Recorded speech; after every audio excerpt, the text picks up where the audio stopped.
Good evening everyone, welcome to my channel. आज हमारा topic है द एज ऑफ रिवॉल्यूशन, जो कि हम लोग हिस्ट्री के क्लास 10th के चैप्टर फर्स्ट से समझने वाले हैं। रिवॉल्यूशन का जो समय था यहाँ पे बताया गया है कि 1830 से 1848 तक के बीच के टाइम पीरियड को कहा गया है। तो देखते हैं, शुरू करते हैं इसे। As conservatives regime try to consolidate their power, liberalism and nationalism came to be increasingly associated with revolution in many regions of Europe, such as Italian, Germany states, and in the provinces of Ottoman Empire, Ireland and Poland. मतलब कि रूढ़िवादी जो राज्य था हमारा, जैसे जैसे power को कंट्रोल करता हुआ गया, तो उदारवादी लोग मतलब कि लिबरलिज्म और राष्ट्रवादी लोग, वो लोग अलग अलग जगह पे हमारा संघर्ष करते हुए, क्रांति करते हुए यूरोप के अलग अलग एरिया में हमें दिखे। जैसे इटली में, जर्मनी में, ओटोमन अम्पायर के कुछ इलाकों में, आयरलैंड में, पोलैंड में। These revolutions were led by liberal nationalists belong to the educated middle class elite, among whom who were professors, school teachers, clerks, member and their commercial middle classes. इस revolution में हमारा liberalism nationalist जो थे हमारे, वो basically कौन थे? Middle class के पढ़े लिखे लोग थे, जिनमें प्रोफेसर, स्कूल के टीचर, क्लर्क और कमर्शियल मिडिल क्लासेज, मतलब कि जो हमारा कोई ना कोई काम वाम करके वो उस सोसाइटी में हमारा अपने वैल्यू को बढ़ाए हैं। The first upheaval took place in France in 1830 इन जुलाई। पहली फ्रांस में पहली जो घटना हुई थी वो जुलाई 1830 में हुई थी। The Bourbon kings who had been restored to the power during the conservative reactions after 1815 were now overthrown by the liberal revolutionaries who installed a constitutional monarchy with Louis Philippe at its head. Bourbon के जो राजा हमारे थे, वे power को, सत्ता को वापस से पाना चाहते थे, ठीक है, कंजर्वेटिव रिएक्शंस के साथ, मतलब कि रूढ़िवादी लोगों के सहमति के साथ 1815 के बाद। लेकिन अब वो पूरी तरीके से जो उदारवादी जो लोग थे, क्रांतिकारी थे, उनके द्वारा वो हटा दिए गए थे, जो कि पहले ही एक कॉन्स्टिट्यूशनल मोनार्की लुई फिलिपी के साथ उनको सर से हटा दिया गया था। और ऐसा वहाँ पर एक लाइन लिखा गया था मेटरनिक के द्वारा, ठीक है, कि when France sneezes the rest of the Europe catches cold, मतलब कि फ्रांस में कोई भी अगर घटना होती है तो पूरे यूरोप में उसकी बातें, चर्चा, उसका मालूमात सब जगह पहुंच जाता है हमारा। The July Revolution sparked an uprising in Brussels which led to the Belgium breaking away from the United Kingdom of the Netherlands. July revolution को कहा जाता है कि वो हमारा ब्रुसेल्स को अलग करने के लिए, मतलब कि ब्रुसेल्स को अलग करने के लिए, जिसमें हमारा बेल्जियम को यूनाइटेड किंगडम ऑफ नीदरलैंड से अलग कर दिया गया था हमारा आगे जाकर। An event that mobilized nationalist feeling among the educated elite across Europe was the Greek war of independence.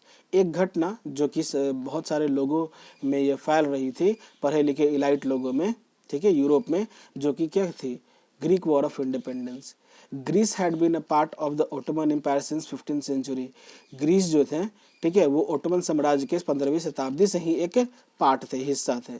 The growth of revolutionary nationalism in Europe sparked off a struggle for independence among the Greek which began in 1821।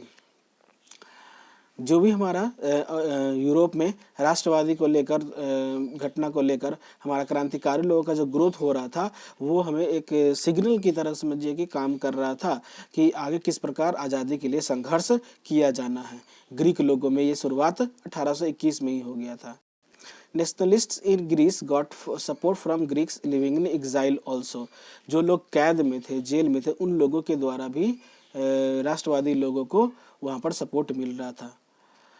Western Europeans भी support कर रहे थे, क्योंकि उनको प्राचीन Greek culture से काफ़ी ज़्यादा सिंपैथी थी, लगाव था।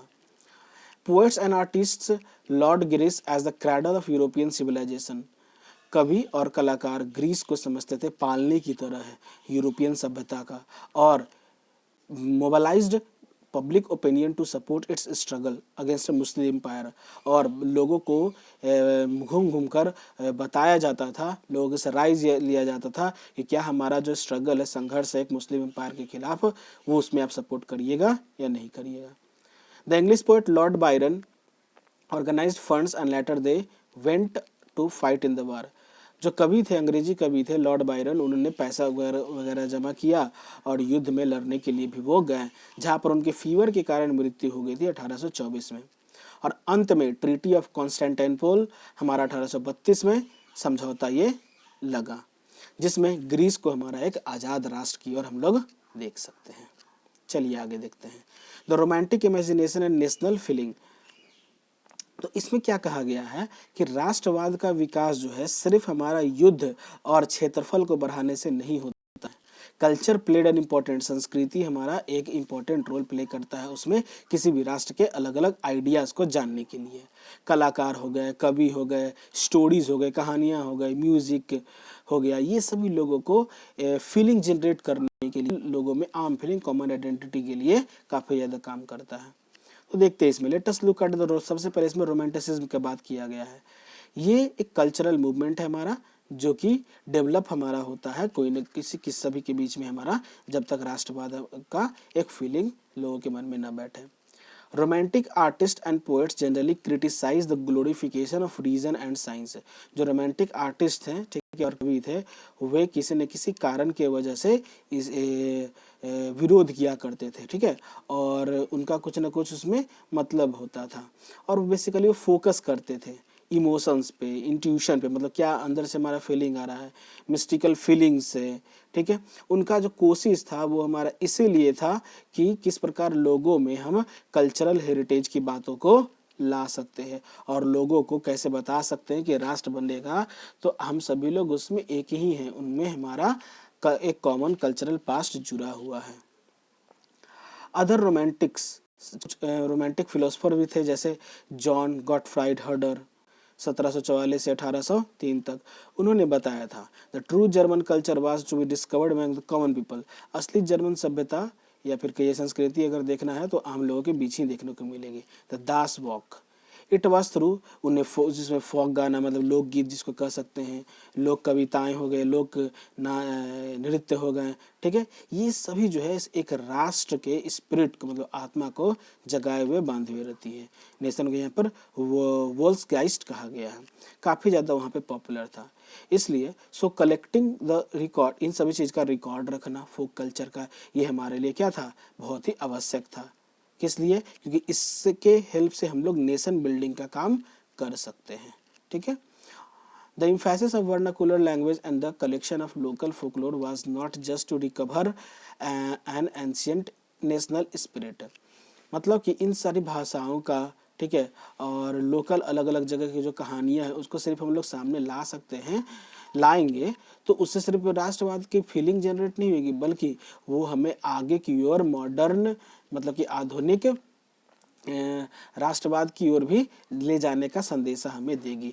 ज़्यादा से ज़्यादा ऑडियंस तक, आम लोगों तक हम लोग पहुँच पाएंगे जो लोग खास करके अशिक्षित होते हैं, इलिटरेट होते हैं। This was specially so in the case of Poland. सबसे ज़्यादा ये हमारा पोलैंड में होता था। Which had been partition at the end of 18th century, जो कि 18वीं शताब्दी के लास्ट में हमारा अलग हो चुका था ग्रेट पावर से। जैसे कौन कौन थे ग्रेट पावर, रसिया, प्रूशिया और Austria. Even the Poland had no longer existed as a independent territory. Poland हमारा कभी भी एक अलग राष्ट्र की ओर एग्जिस्ट नहीं किया था। National feelings were kept A live through music and language. वहाँ पे राष्ट्रवाद की फीलिंग हमारा संगीत और भाषा के थ्रू ही लोगों के बीच में जागे हुई थी। कैरोल कुरुस्पिंकी एग्जाम्पल के लिए वो लोग क्या करते थे, सेलिब्रेट करते थे अपने राष्ट्र संघर्ष को ओपेरा म्यूजिक, ओपेरा के थ्रू, म्यूजिक के थ्रू, डांस के थ्रू, ठीक है। वहाँ पर वो लोग मुजुर्का का ये करते थे, जो कि हमारा उस समय का क्या बन चुका था, राष्ट्रीय सिंबल बन चुका था। ये तो हो गया हमारा अलग चीज़। अब देखते हैं इसमें लैंग्वेज के बारे में। लैंग्वेज भी हमारा एक इम्पॉर्टेंट रोल प्ले किया था राष्ट्रवादी सेंटिमेंट को लोगों के बीच में लाने के लिए। आफ्टर रशियन ऑक्यूपेशन, रसिया के बाद हमारा पोलिश लैंग्वेज भी जो था वो स्कूलों से हटा दिया गया था। रशियन लैंग्वेज को सब जगह फोर्स किया गया था कि वही लैंग्वेज चलना है। 1831 में एन आर्म्ड रिबेलियन, मतलब कि हथियार से लैस विद्रोही जो लोग जो थे वो रशियन रूल के खिलाफ वो बढ़ चढ़ कर वो हमला करने के लिए गए थे, जिसमें कि पूरी तरीके से क्रश कर दिया गया था उन्हें, उनका सफल ये नहीं हो पाया था। उनमें से बहुत सारे लोग थे, कलर्जी थे पोलैंड के, वो अपना भाषा यूज किया करते थे एक शस्त्र की तरह, ठीक, हथियार की तरह, जिसमें वो लोग नेशनलिटी की बात वो लोग कर सके। Polish was use to church gathering, Polish लोग जो थे वो चर्च गैदरिंग में काम करते थे, लोगों को चर्च से जुटाते थे और सभी धार्मिक इंस्ट्रक्शंस उन लोग को देते थे। As a result a large number of priest, इसके वजह से मेरा बहुत सारे पादरी लोग, बिशप्स लोग को भी जेल में डाल दिया गया था और सेबरिया भेज दिया गया था रशियन अथॉरिटीज़ के द्वारा। वहाँ पर उन्हें रसियन से दगा करने के लिए, उनकी बातें नहीं मानने के लिए वहाँ पर उनको पनिशमेंट दिया जाना था। The use of polish, polish जो था वो हमारा संघर्ष का सिंबल एक बन चुका था, जो कि रसियन वर्चस्व के सामने उसे रखा जा रहा था। ये हमारा 3.1 टॉपिक भी खत्म हो गया। 3.2 अगर देखा जाए तो वो हमारा थोड़ा बड़ा है, ठीक है। उसके बाद हमारा 3.3 है, 3.3 भी थोड़ा बड़ा है।